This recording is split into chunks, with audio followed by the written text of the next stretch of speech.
show you two things today.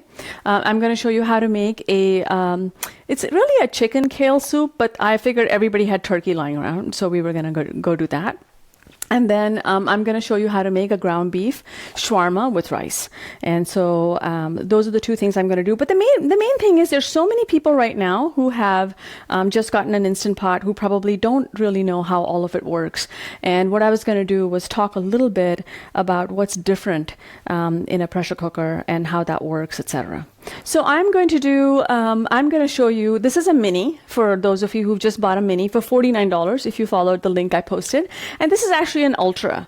So it's a little bit different, but we're just going to leave that be. So here's the thing about pressure cooking is that a lot of people, what they use the pressure cooker for is that they cook like they normally would, following all of the steps that they normally would. The only thing they do different is the part where you might let something cook for a while. Let's say you're trying to cook a chicken and you might let the chicken cook for a while. That's when they feel like they should use a pressure cooker because it'll cook faster.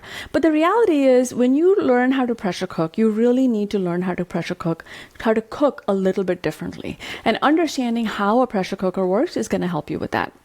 So now we are going to try something different. We're going to try to switch to an overhead view. So Roger is working on this and he's going to see if he can. So let me know, honey, when we're on the overhead view. And yeah, I want overhead. Okay. And you guys let me know when you can see the overhead view.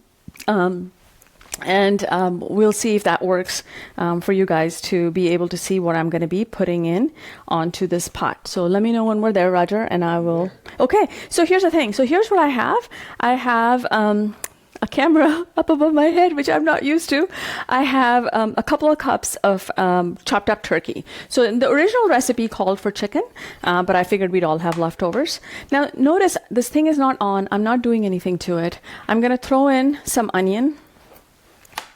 I'm going to use this for garlic just because I'm lazy today. So I'm just going to throw some in. Now, this recipe is on the website under chicken kale soup. So you should go check that out and follow the recipe instead of following what I'm doing here, which is throwing stuff in. I have some chicken broth base mix. So whether you use Better Than Bouillon or you use this thing. And then I have a little bit of an unusual spice. So what I did was I mixed up ground cinnamon and ground cloves. And I'm going to put that in here as a mix. And it creates what everybody on the team called a warming spice kind of a smell. Darling, I can hear that sound in the back. And then I'm going to put a little bit of ground pepper.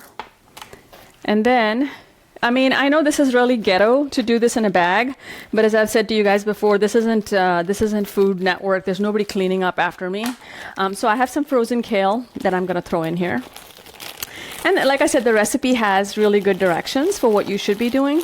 What you're going to get from this by using the frozen kale, it takes a little bit longer for the pot to come up to pressure, but it actually keeps the kale from overcooking, which is kind of what you want. And then I don't know what it says, but I'm going to throw some in here. Now there's a couple of hacks. Roger, can you turn the sound down from there? I can hear myself echoing. There's a couple of hacks that I use when I'm cooking soup. So the thing about an Instant Pot is that once it comes to pressure, stuff cooks really fast. But bringing it to pressure takes a while. And when you have a liquid in it, when you have soup in it, it actually takes even longer than you would want, just because, it has to heat up all of that volume. Liquids don't heat as fast, et cetera, et cetera. So I use a couple of different tricks. By the way, I'm closing this and I'm doing this backwards now, so please bear with me. I use a couple of different tricks. I use, let's switch to this front view, Roger, so I can show how I do this. One of the tricks I use is that I don't use too much water in the pot. So I'll make this very concentrated broth and then I'll put some water in afterwards if I feel like I need to dilute the soup. So that really helps with bringing the pot up to pressure quickly. A second hack that I sometimes use is just use hot water. So whether you have a kettle or even hot water from the tap is going to help come to pressure much faster. Now, okay, so for those of you who have just acquired a mini, for example, you're going to press pressure cook.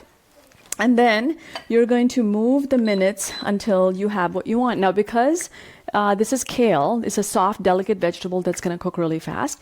And my chicken is already cooked. I really don't need a whole lot of time. So one thing you really want to be careful about is that there's many recipes out there written by people who are more accustomed to stovetop cooking. And what they end up doing is they ask you to cook things for 10 minutes, 15 minutes. Most vegetables and cooked meats, you're just really reheating the meat and infusing the flavor into the broth. You really don't need a whole lot of time. So this is going to be our 3-minute soup. I am going to move this aside, and that's already the soup started, so that's really not that difficult. Now what we're going to do is I'm going to switch things around a little bit. So let me move this back. Roger, I can still hear for some reason, honey. How's everybody doing? Are there questions? Can somebody tell me if there are questions? I can't see. I actually cannot see any questions at all. So, here. So somebody's used is it garlic paste or minced garlic? It's minced garlic. Ghetto for frozen is okay. Love my Fiesta picture. I'm just trying to keep up with the comments here. Okay, so the other thing I'm going to do now is I'm going to move this pot in. And this is my Ultra. So I don't know how many of you have an Ultra, but this is what we're using for this one. And I have just lost the Facebook thing there. So I'm going to try to get back to it.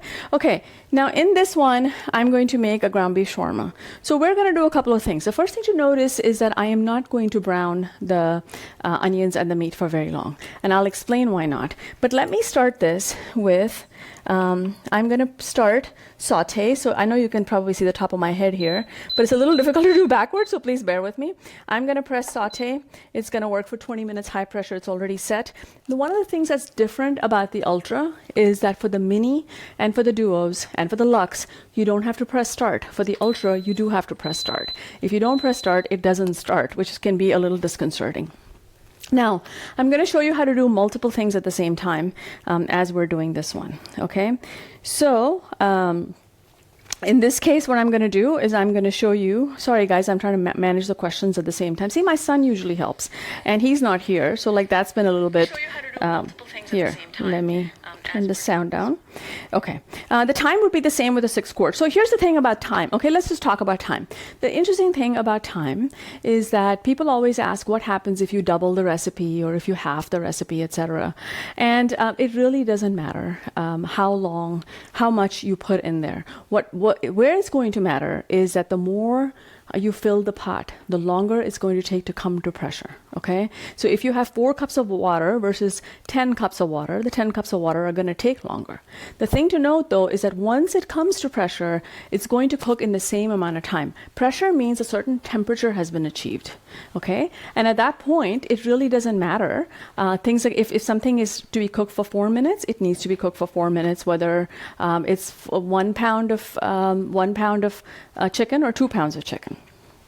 So just try to remember that one. Now here's what we're going to do with this ground beef shawarma. So here's what I'm doing. Okay, guys, there is no such thing as ground beef shawarma. Okay, I made up that word because the spices I'm using are shawarma spices. A shawarma is really a big hunk of roasted meat, and you slice it off. I'm sure you've seen these in places that do kebabs and such, right? So essentially what I'm doing is I'm using the same spices, and I'm going to approximate the flavor as best I can. Okay, so now here's what I'm going to do. I'm going to wait until this says, this is on right now, until it says hot.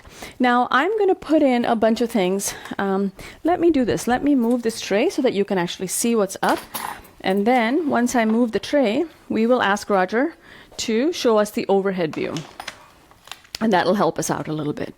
Okay, so again, I have packets. I'm assuming this is how you cook as well. You know, you're not going to put this into a nice little bowl. It's one more thing to wash. So I'm going to wait until this says hot. Now that's an important thing. These pressure cookers have a stainless steel liner, and the beauty of that stainless steel liner is if you know how to make it work, it can be virtually nonstick. And the way you do that is you let the pot come to be really hot. Okay, so once it says hot, then you put in oil or coconut oil or ghee or butter or whatever you're using, and you spread it around. And then you wait for that to come to heat again. And if you do that, you're very, very unlikely to get anything to stick to the bottom of the pot. So that is the main thing that you need to do. My Brandy, thank you. Roger saw your comment and moved it over. Okay, I'm glad the overhead view is working. So here we are, and let me see, does it say hot?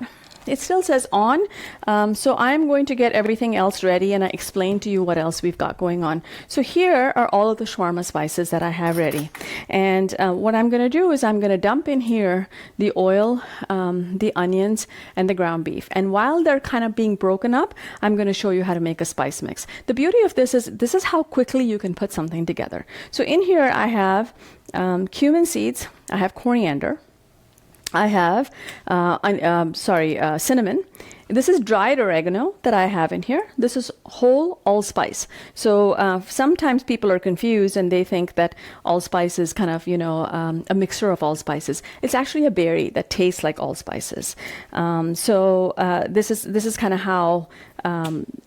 What I'm going to do is I'm going to put all of this into a blender and we're going to go. And so now it says hot, and I am going to pour in some oil. This is how I cook, guys. I have to do a lot of it by feel. So what I do is the first time I'm doing it, I just kind of do whatever feels right and make sure it's, kind of reasonable looking. And then I have lost my garlic. You know what? I'm just going to use this garlic for now because I forgot to chop up that garlic. Okay, now I am flavoring the oil with garlic. It does give it a richer flavor. I feel like it does better. You got to be really careful it doesn't burn in here. And I'm going to throw in the onion. And then I'm going to dump this in. I mean, again, if this was Food Network and there were 6 people cleaning, somebody would clean this up, but there isn't anybody. Okay, now here's what I want you to notice. I don't care if this ground beef cooks or not, okay? The point here isn't to cook the ground beef. The point here is to just get the lumps to be broken up. So what I'm going to do now is I'm going to switch and make this spice mix. So here's my little... Can you guys still see the spice mix overhead? I'm just dumping in the oregano, the salt, the cinnamon, the allspice, the cumin, the coriander. Now, here's where the heat's going to come from. So if you're a little bit of a spice wimp and you don't like heat very much, the cayenne is where the heat's coming from. And this is going to be a little bit loud, so bear with me.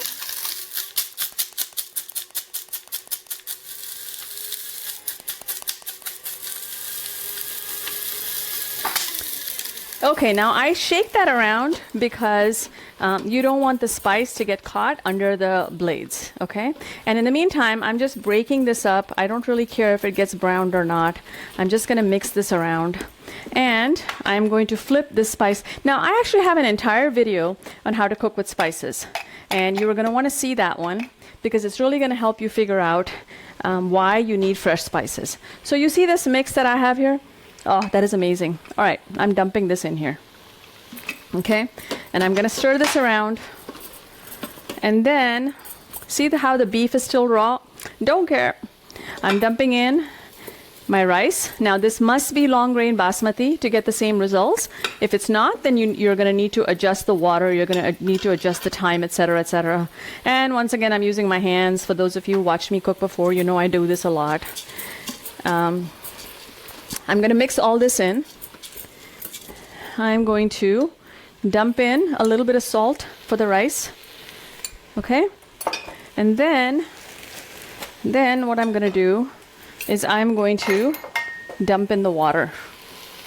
So I'm measuring out 1 cup of water for 1 cup of rice. So everybody who asks to make rice, if it's whole grain, long grain basmati, what you want is for every cup of rice, you want 1 cup of water, you want 1 tablespoon of ghee or oil or something to grease it, and you want about 1 teaspoon of salt to get it going. And I have lost my scissors. Oh, here. Here's what I do. I use a bag of coleslaw mix. Now, if you were really enterprising, you could buy your own cabbage and cut it up and all of that. But if you have mobility problems, I have RA, and although I'm doing really well right now, sometimes I'm not. Or if you have young kids that are running around, or you're just tired, or you just want to be efficient, or whatever reason you have, I don't really judge anybody for buying prepackaged sliced vegetables. As long as you're feeding your family vegetables, you're probably okay. So I'm going to mix this in, and once that is done, see what we have there. Now it looks like there's almost no water in here, and I know that many of you are going to want to put in additional water. I actually let some of it evaporate, so I'm going to dump just a little bit to be on the safe side. But here's the thing you have to remember. While it's true that pressure cooking needs water to come to pressure, you actually don't need to add extra water, and I'm going to talk you through that.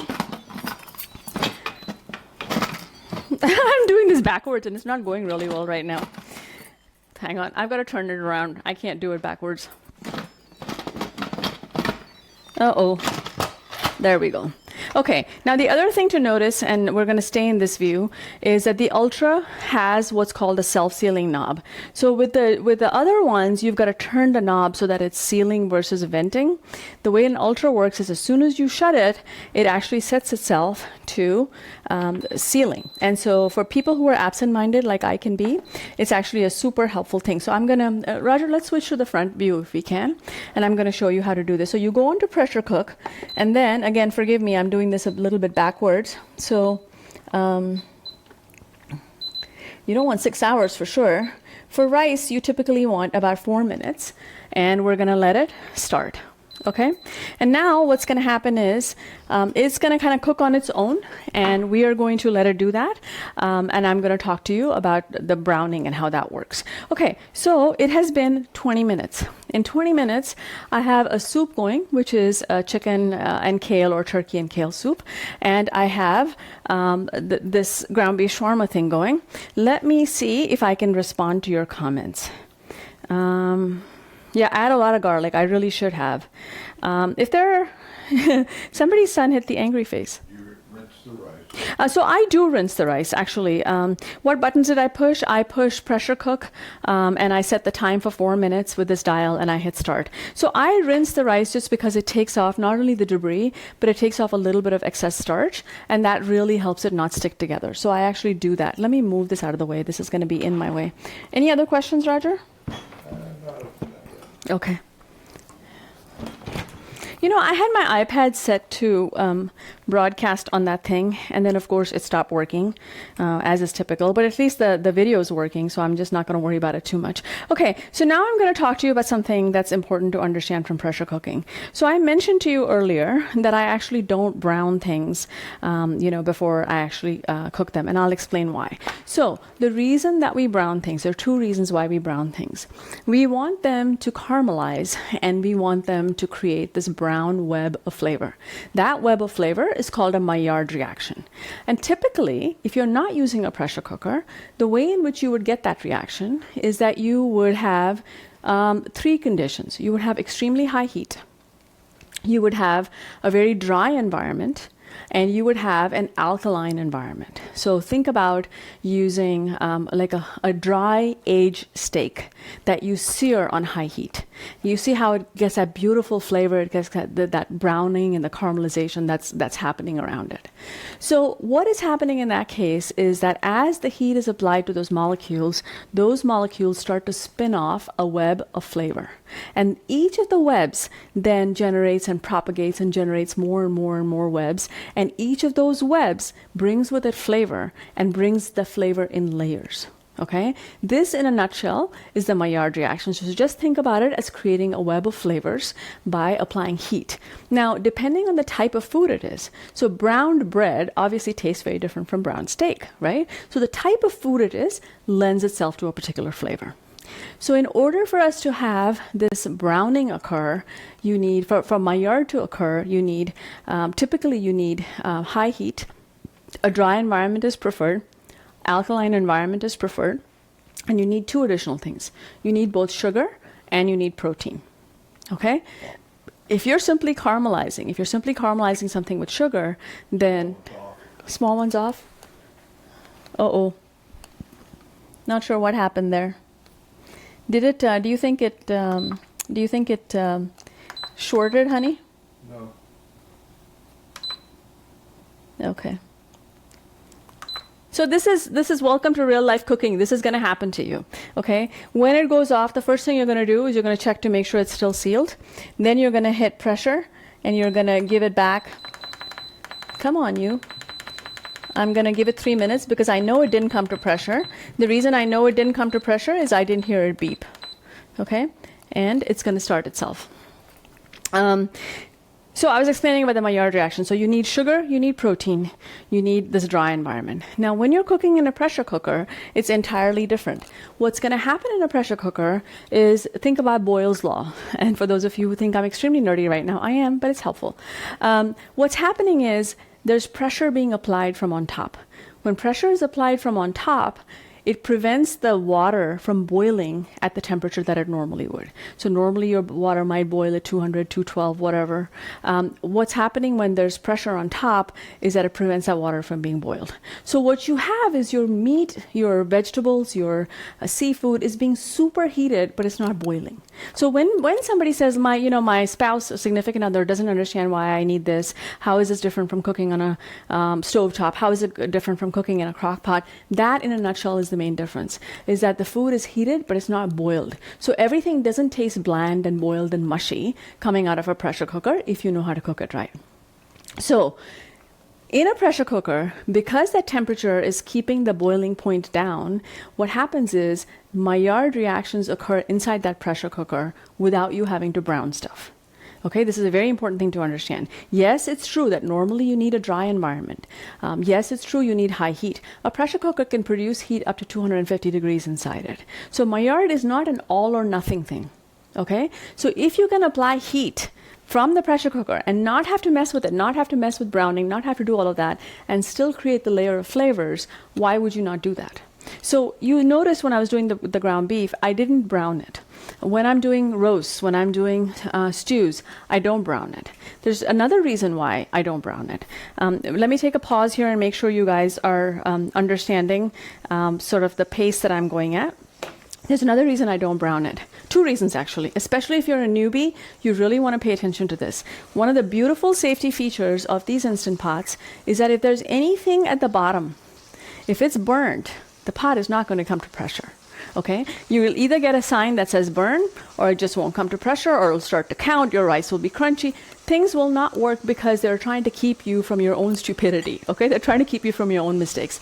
The more you brown, the more likely you are to have this fond created at the bottom. Now that fond is like this treasure trove of flavors, but it's also the reason why things burn. So take that off the table, make it easy on yourself as a newbie. You saw how I did the soup. I threw everything in there, I pressed a button. And by the way, if you go onto TwoSleevers.com, I think I have 100 and something recipes, 75 or 112 recipes, where all you do is throw everything in and turn a couple of buttons on.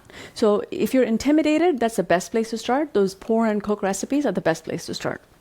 Now, one reason, like I said, is you don't want to brown because you're working against yourself. Let the pressure cooker do the hard work. The second reason you don't want to brown, especially if you're new, is because if you burn anything at the bottom, the pressure cooker is not going to come to pressure and you're going to be frustrated. There's a third really important flavor-based reason why you don't want to brown.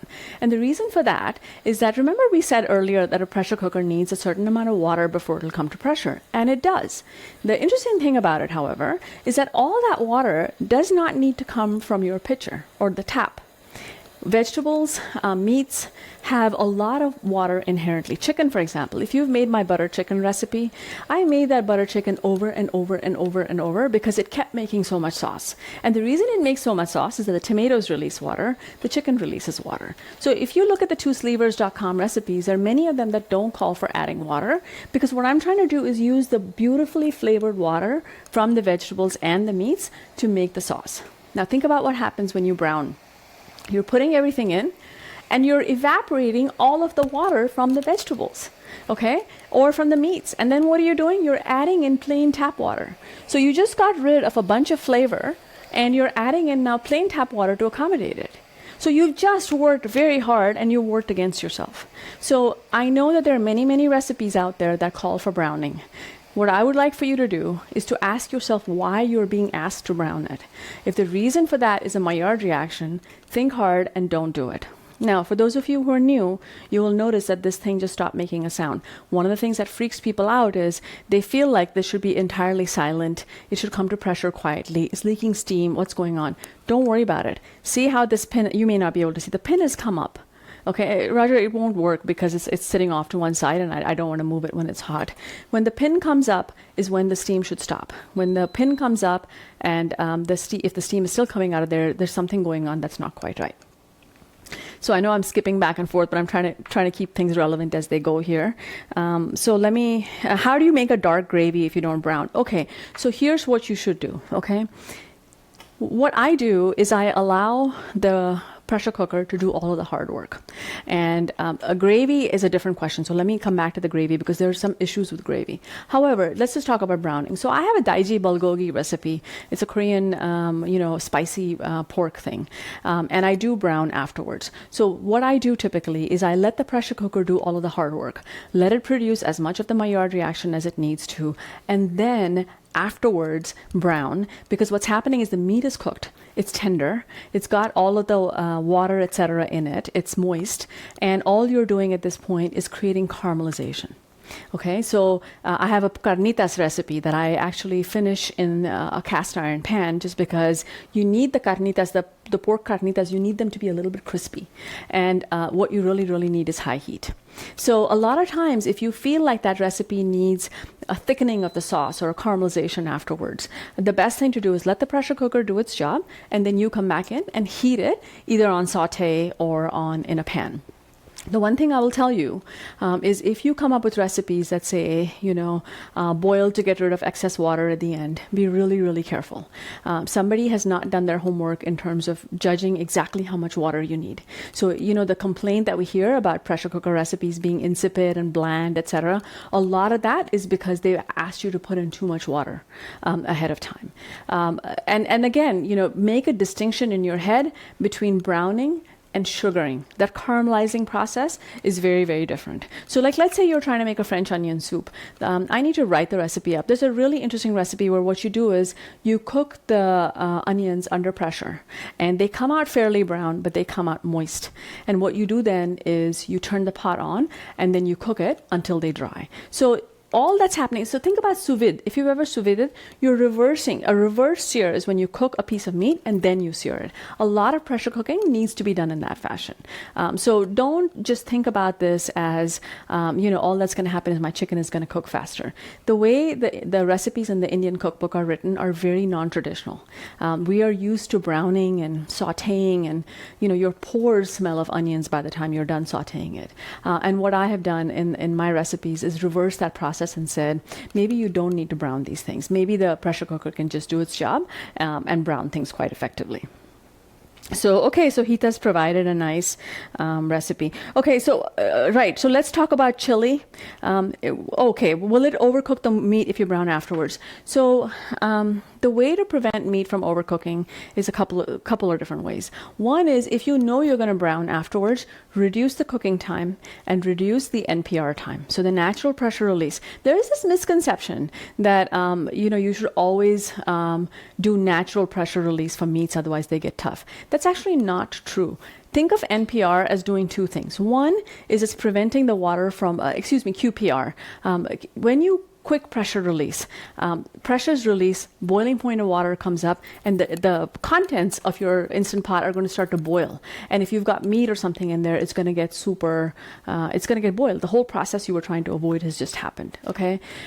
So the way in which I control it is I reduce the time, and I use, for all of my recipes except seafood, I use a hybrid process where I let the pressure cooker release pressure naturally for 10 minutes, and then I release pressure. In that case, what's happened is that the temperature has come down enough that I don't think it's going to be a vigorous rolling boil at the end of it. By the way, something has just finished cooking. So in this time that I've been yapping at you, our ground beef shawarma is ready. The only thing that we're going to let her do is just as I was talking about, we need the rice to cook in the steam, and that steam is going to help cook it. So if you don't want the meat to overcook, reduce your cooking time and reduce your natural pressure release time, and then the meat will be just ever so slightly undercooked, and you can do it. By the way, check out the ginger salmon recipe that I had. That's exactly what I did. I undercooked the salmon because I wanted you to be able to broil it afterwards. Now, let me go back to the dark gravy question that somebody asked. There is an issue. There are certain things that are almost guaranteed to burn in your pressure cooker. So everybody thinks making spaghetti in a pressure cooker is really easy, and that's the first thing newbies are told to try. It's really actually quite difficult. So the things that are more likely to burn: tomato sauce, tomato paste, thick canned soups like cream of chicken, cream of mushroom, cream of whatever, and flour. Those things are extremely likely to burn in the bottom of your pressure cooker. There is a way to get around that, and that way is actually layering. So let me dispense with the gravy issue first. The way to make a dark gravy in the pressure cooker is to not make that gravy until everything is cooked. So you will want to add the flour later.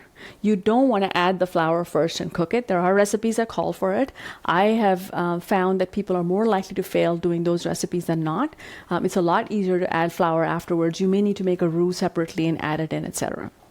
In terms of the tomato sauces and the chicken soups and whatever, the trick on that is layering. So what you want to do, think about it. The bottom of the pressure cooker is where the heat's coming from. That's the hottest part. So when you're making spaghetti sauce, for example, you want to put water at the bottom. Then you want to put pasta. Then you want to put the sauce, and you want to not stir it. And that's exactly what's going to happen when you use a cream of chicken soup or a cream of mushroom soup. You're going to layer. You're not going to stir until it's cooked, and then you're going to stir everything in. Okay? So these are some of the basic things that newbies run against. Just are going to have issues. Oh, hey, and Martin's here. Martin, I'm so glad that you were able to find this. Rebecca, if you have a question, Rebecca said I'm very confusing. Please do ask a question. This is the best place to be able to do that. There's a lot going on in a live show. It's not as controlled as if I'm presenting with slides behind me, which I do. If you're new and this is confusing, there is a video where I just have slides behind me and I talk about the Maillard reaction, and that might be helpful for you as well. Okay. So let me just recap everything we've talked about. The first thing we've talked about is if you're a newbie, there are many recipes that are simply dump everything in and turn on the pressure cooker button and let it go, and it's going to cook itself. The second thing we learned is that grinding fresh spices takes just a few minutes, and it's actually extremely important to be able to do those so that you can get maximal flavor out of pressure cook recipes, which can be bland. The third thing we learned is that it's not necessarily important to brown everything.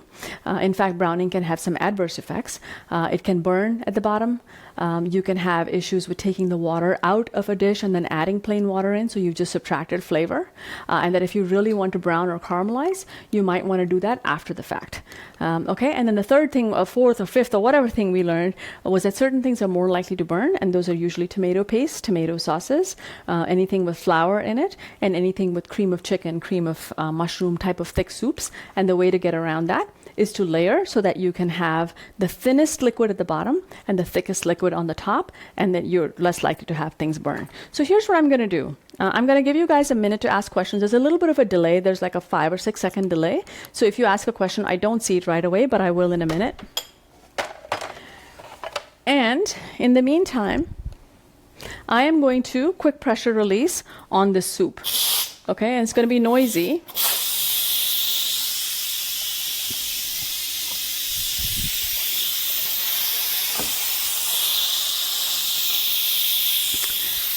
I'm going to let the sound disappear for a minute. In the meantime, I'm waiting if you guys have questions.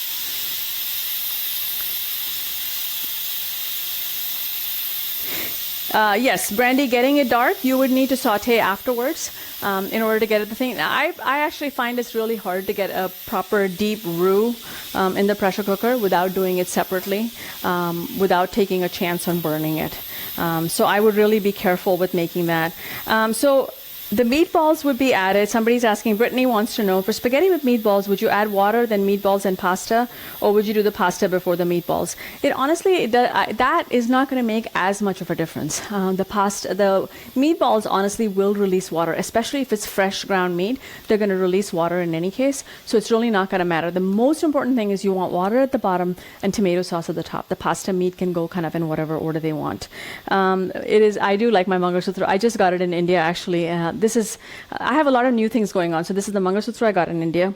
This is the apron that Shelly made me. And for those of you who were on the virtual India trip with me, this is one of the outfits that I got that I was telling you about. Okay, so somebody's also asking if the ground beef shawarma freezes well.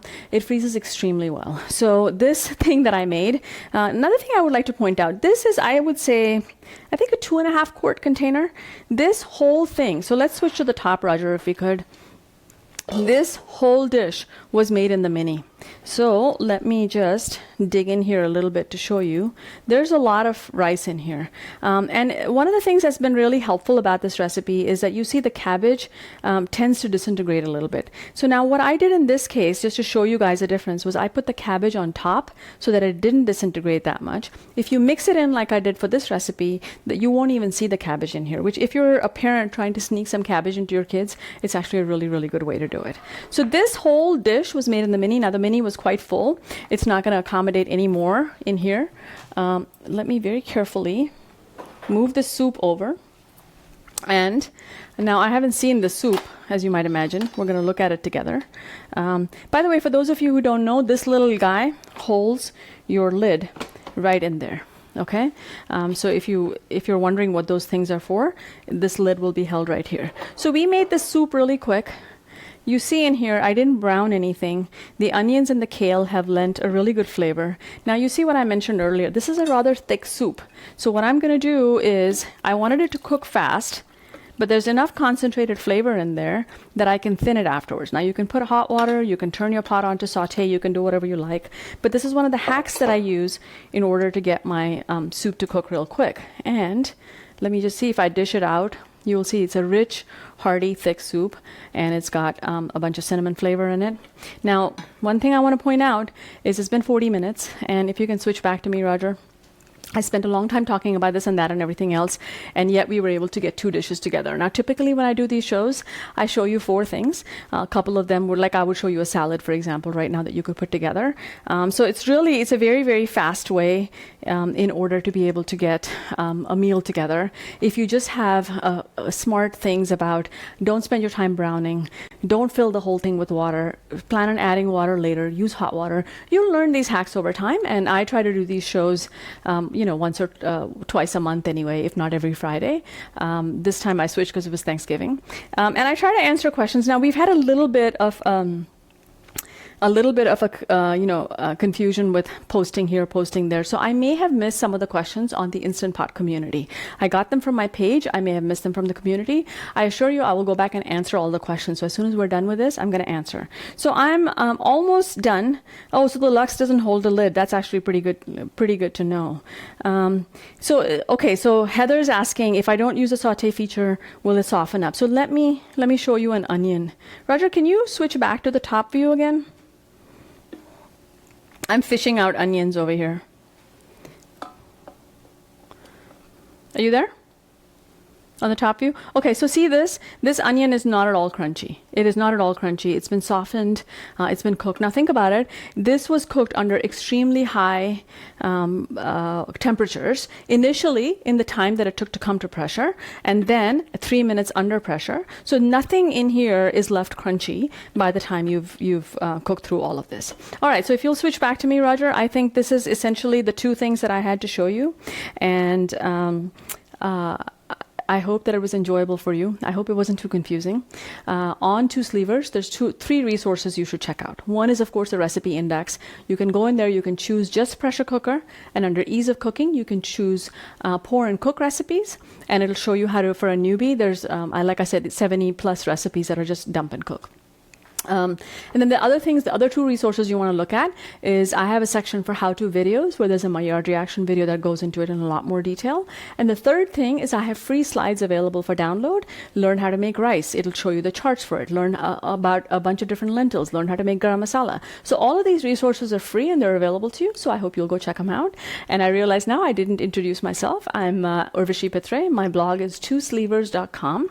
And we have a Facebook group of some very nice, very active people. And we have a Facebook page where I post one video and one recipe every day if you'd like to join those. And I am going to say thank you very much for attending, and I hope it was helpful, and I will see you soon. Thank you. Bye-bye.